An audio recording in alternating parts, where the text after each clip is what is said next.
Good morning dear students. तो आगे बढ़ते हैं। बीएससी सेकेंड ईयर है, ठीक है ना, और ऑप्टिक्स बुक हम स्टार्ट कर रहे थे। तो इसमें हमने बेसिकली क्या देख लिया था, थोड़ा एक ब्रीफ आइडिया ले लेते हैं फिर आगे बढ़ते हैं। हम बेसिकली जो टॉपिक कर रहे थे वो था हमारा इंटरफेरेंस या व्यतिकरण। उस व्यतिकरण के अंतर्गत हमने क्या देख लिया, व्यतिकरण की परिभाषा देख ली और व्यतिकरण का जो मैथमेटिकल एनालिसिस है या गणितीय विश्लेषण है, जिसके अंतर्गत हमने क्या देखा था कि जब दो तरंगों में अध्यारोपण होता है तो उससे आपको जो व्यतिकरण फ्रिंजें प्राप्त होती है, उन फ्रिंजों को आप किस प्रकार से एक्सप्लेन करोगे, यानी किस स्थिति में संपोषी व्यतिकरण होगा, किस स्थिति में विनाशी व्यतिकरण होगा, ये आप आसानी से समझ गए थे। अब हमने व्यतिकरण की परिभाषा में एक चीज लिखी थी कि जो दो तरंगे हैं, उन दो तरंगों वो दो तरंगे कैसी होनी चाहिए, कला संबद्ध होनी चाहिए। एक शब्द हमने काम में लिया था, कला संबद्ध, ठीक है ना, कोहेरेंट।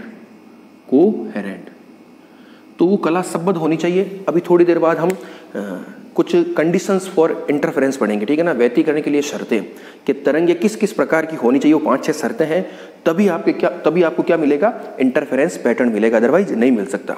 तो वहां पर एक इसेंशियल कंडीशन थी कि जो स्रोत है वो कैसे होने चाहिए, कला संबद्ध होनी चाहिए, या जो तरंगे जिन स्रोतों से प्राप्त हो रही है वो तरंगे कैसी होनी चाहिए, कला संबद्ध होनी चाहिए। अब कला संबद्ध तरंगे क्या थी, आपको पता है कि ऐसी तरंगे जिनमें कलांतर समय के सापेक्ष नियत हो या समय का फलन नहीं हो, यानी जो फाई है आपका, phi is not function of t, यानी फाई टी नहीं हो सकता। अगर 2 या 3 जो भी तरंगे जिनमें कलांतर फिक्स है, अगर एक दफे जो फिक्स हो गया तो थ्रू आउट द रेंज आपकी वो कलांतर क्या रहेगा, समान ही रहेगा। वो 0 भी हो सकता है, वो पाई भी हो सकता है, 2 पाई 3 पाई कुछ भी हो सकता है, लेकिन वो रहेगा क्या, समान रहेगा। आप किसी भी क्षण चले जाइए, उन दो तरंगों के बीच कलांतर आपको क्या मिलेगा, वही मिलेगा। तो अब एक क्वेश्चन ये भी आता है, एक छोटा सा टॉपिक है, बिल्कुल छोटा सा, समझने लायक, वेरी इंपॉर्टेंट है, कि अगर मान लो हम जो टॉपिक देख रहे हैं वो क्या है हमारा, सुपरपोजिशन ऑफ इनकोहेरेंट वेव्स, अर्थात कला असंबद्ध तरंगों में अध्यारोपण। ऐसा भी तो हो सकता है कि जो तरंग है वो कला संबद्ध ना हो, कला असंबद्ध हो, और कला असंबद्ध का मतलब क्या हो जाएगा कि उन तरंगों में जो कलांतर है वो आपको कैसा है, समय पर निर्भर कर रहा है, अर्थात समय के सापेक्ष नियत नहीं है। तो अगर इन तरंगों में आपके अध्यारोपण हो तब आपको क्या मिलेगा, अध्यारोपण तो हो रहा है, तब क्या आपको वही चीज मिलेगी जो व्यतिकरण में आपको आपको ब्राइट और डार्क स्पॉट या संपोषी विनाशी व्यतिकरण जैसी स्थिति मिल रही थी, या कुछ और मिलेगा, तो उसकी हम चर्चा करते हैं। बहुत इजी टॉपिक है, छोटा सा है बिल्कुल, लेकिन पढ़ना जरूरी है। तो देखिए, कला असंबद्ध तरंगे हैं। कला असंबद्ध तरंगे, मैंने आपको एक चीज ये भी बताई थी कि बेसिकली आपको तरंगे या प्रकाश प्राप्त कैसे हो रहा है, कि जिन असंख्य करोड़ों अणु और परमाणु से मिलकर अणु और परमाणु जो आपके हैं उनमें क्या हो रहा है कि उनमें विभिन्न प्रकार के जो ऊर्जा स्तर है, उन ऊर्जा स्तरों में जब संक्रमण होता है, इलेक्ट्रॉन का ट्रांजिशन होता है, जैसे इलेक्ट्रॉन यहां से यहां आएगा तो आपको क्या मिल जाएगा, लाइट वेव्स मिल जाएगी, ये आपको पता है। इसी प्रकार के संक्रमण से आपको क्या मिल रहा था, प्रकाश मिल रहा था। और ये जो प्रक्रिया थी वो एकदम क्या थी, रैंडम थी या यादृच्छिक थी, ठीक है। तो तभी हमने कहा था कि ये यादृच्छिक प्रक्रिया है, इसलिए विभिन्न जो तरंगे उत्सर्जित हो रही है उनमें किसी भी प्रकार का कलांतर नहीं हो सकता। मतलब कलांतर क्या, फिक्स नहीं हो सकता। कलांतर तो होगा, लेकिन वो कलांतर कैसा होगा, एकदम रैंडम होगा, समय पर निर्भर करता होगा, किसी क्षण कुछ और होगा, किसी क्षण कुछ और होगा। तो इस स्थिति में जो तरंगे प्राप्त हो रही थी वो कैसी थी, कला असंबद्ध थी।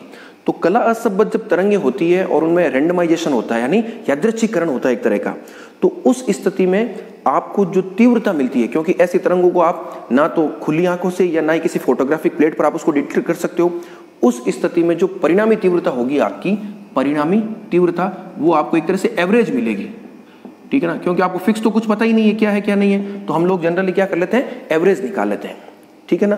तो इस स्थिति में आप इस चीज को ध्यान से सुनिए कि जब कला असंबद्ध तरंगों में अध्यारोपण होता है तो उस स्थिति में आपको परिणामी तीव्रता औसत तीव्रता के रूप में प्राप्त होती है। ये लाइन वेरी इंपॉर्टेंट है, परिणामी तीव्रता औसत तीव्रता के रूप में, ठीक है ना, एवरेज इंटेंसिटी के रूप में प्राप्त होती है। और क्यों होती है वो मैंने आपको बता दिया कि इस प्रकार का यादृच्छिकरण हो रहा है तो आप फिक्स कुछ नहीं कह सकते, ठीक है ना। और आप ये जानते हो कि जब तरंगों में अध्यारोपण होता है तो उस स्थिति में परिणामी तीव्रता आपने निकाली थी, वो क्या थी, I इजिकल टू, मान लो दो तरंगे हैं जिनकी तीव्रता I1 I2 है, तो उस स्थिति में आपने ये निकाली थी I1 + I2 + 2 root I1 I2 cos phi, ठीक है। जब फाई क्या था, इन दो तरंगों के बीच कलांतर। ये आपने निकाली थी कला सबद तरंगों के लिए, या इसको इन जनरल मान लीजिए। और अगर फाई समय के साथ समय पर निर्भर नहीं कर रहा था तब की बात है। अब मान लो फाई जो है समय पर निर्भर करेगा, तो उस स्थिति में परिणामी तीव्रता कैसी होगी? औसत तीव्रता होगी। तो आप नीचे क्या लिखोगे कि यदि तरंगे कला असंबद्ध स्रोतों से प्राप्त हो रही हो तो हमें परिणामी तीव्रता औसत तीव्रता के रूप में प्राप्त होती है। अर्थात आपका जो आई होगा वो आई एवरेज होगा इस तरह से, और आई एवरेज लोगे तो ये I1 plus I2 plus 2 root I1 I2 और cos फाई, क्योंकि एवरेज किस पर लगेगा? जो समय का फलन होगा उसी पर एवरेज लगता है। ये तो आपको पता होना चाहिए कि cos फाई का एवरेज क्या होता है, sin फाई का एवरेज क्या होता है। एक पूरे साइकिल पर एवरेज निकालते हो, जैसे किसी फलन का एवरेज हम कैसे निकालते हैं? 0 से 2 पाई, या कोई भी फंक्शन ऑफ ft हो dt अपॉन 0 से 2 पाई dt, ठीक है, इसी तरह से निकाला जाता है। तो अब चूंकि I1 I2 ये सब तो क्या है, ये कोई समय के फलन है नहीं। समय का फलन कौन सा है? केवल cos फाई है। क्यों फलन है? क्योंकि हमारी तरंगे कैसी है? इनकोहेरेंट वेव्स है, इसलिए cos फाई कैसा है? cos phi function of t। आप इसको ऐसा भी लिख सकते हो cos, ये लीजिए कंफ्यूजन नहीं हो तो cos फाई t। और आपको पता है एवरेज ऑफ cos फाई क्या होता है? cos फाई का एवरेज ये आप सबको पता है वो होता है 0, ठीक है ना, क्योंकि एक तरंग ऊपर और दूसरी नीचे, तो रिजल्टेंट क्या हो जाएगा? उसका एवरेज 0 हो जाएगा, ठीक है ना। तो ये चीज है, तो ये इंटेंसिटी, तो इस पद का मान कितना आ जाएगा? 0 आ जाएगा। तो रिजल्टेंट आपके क्या बच जाएगा? रिजल्टेंट बच जाएगा I1 प्लस I2। अब यदि मान लो यदि I1 I2 दोनों समान हो, हम लेके चल रहे हैं, मान लो उसको मैं I कह रहा हूं, तब आपके I एवरेज क्या हो जाएगा? I एवरेज हो जाएगा 2I। और ये I एवरेज क्या है? रिजल्टेंट इंटेंसिटी, उसका मान कितना आ रहा है? 2I आ रहा है, और वो किसी भी फाई पर डिपेंड नहीं कर रहा है। जब हमने कोहेरेंट वेव्स ली थी उस समय तो हमने संपोषित विनाशी व्यतिकरण की शर्तें प्राप्त की थी according to the value of phi, अर्थात फाई के मान के आधार पर हमने संपोषित विनाशी व्यतिकरण की शर्तें प्राप्त की थी, या आप यूं कह सकते हो हमने परिणामी तीव्रता प्राप्त की थी। लेकिन यहाँ पर तो परिणामी तीव्रता क्या फिक्स ही आ गई एक तरह से 2I।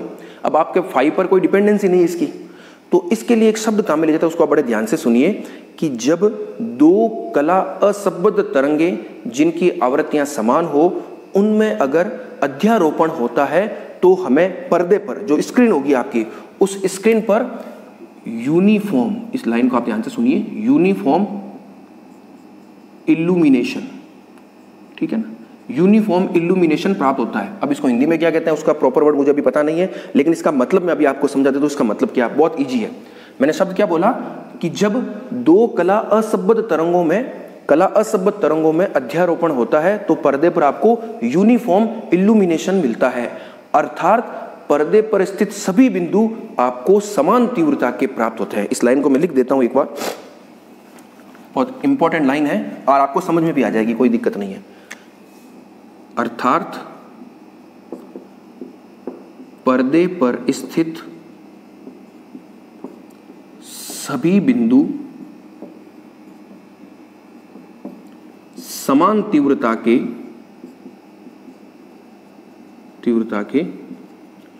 प्राप्त होते हैं, ठीक है ना, प्राप्त होते हैं। All points are of equal intensity, ठीक है ना। यूनिफॉर्म इल्यूमिनेशन का मतलब यही है, ठीक है ना। यूनिफॉर्म इल्यूमिनेशन का मतलब क्या हो जाएगा, चूंकि आई एवरेज आपकी ये रिजल्टेंट है, रिजल्टेंट आपको 2I मिल रहा है। अब इसमें आप किसी भी बिंदु पर चला जाइए आपको ये मिलेगी, क्योंकि ये किसी फैक्टर पर डिपेंड ही नहीं कर रही है। तो पर्दे के किसी बिंदु पर आप जाइए, आपको क्या मिलेगा, यूनिफॉर्म इल्यूमिनेशन मिलेगा, अर्थात पर्दे पर स्थित प्रत्येक बिंदु क्या होगा, समान तीव्रता का होगा। जबकि अगर आपके कला संबद्ध तरंगे थी तो उस समय ऐसा नहीं था, उस समय आपको क्या मिल रहा था, कहीं पर परिणामी तीव्रता अधिकतम थी जिसको आपने क्या कहा, संपोषी व्यतिकरण का, या उसको हम कहेंगे थोड़ी देर बाद ब्राइट फ्रिंजेज, और कुछ बिंदुओं पर परिणामी तीव्रता न्यूनतम थी, उसको हम कहेंगे डार्क फ्रिंजेज, ठीक है ना, प्रदीप्त या अदीप्त। तो ये छोटा सा टॉपिक था, आपको इतना ही ध्यान रखना है कि इस स्थिति में आपको क्या मिलेगा, यूनिफॉर्म इल्यूमिनेशन मिलेगा। क्यों? क्योंकि कला असंबद्ध है और कला असंबद्ध तरंग है तो फाई समय पर निर्भर कर रहा है, और समय पर निर्भर कर रहा है तो हमें जो औसत तीव्रता मिलेगी वो जो औसत तीव्रता होगी वो क्या होगी, 2I होगी, ठीक है ना। तो उस आधार पर आप इस चीज को समझ सकते हो। तो इस टॉपिक को, छोटा सा टॉपिक था, इसको हमें करना जरूरी था, इसको मैंने आपको आराम से एक्सप्लेन कर दिया, इसको आप शॉर्ट में आराम से नोट भी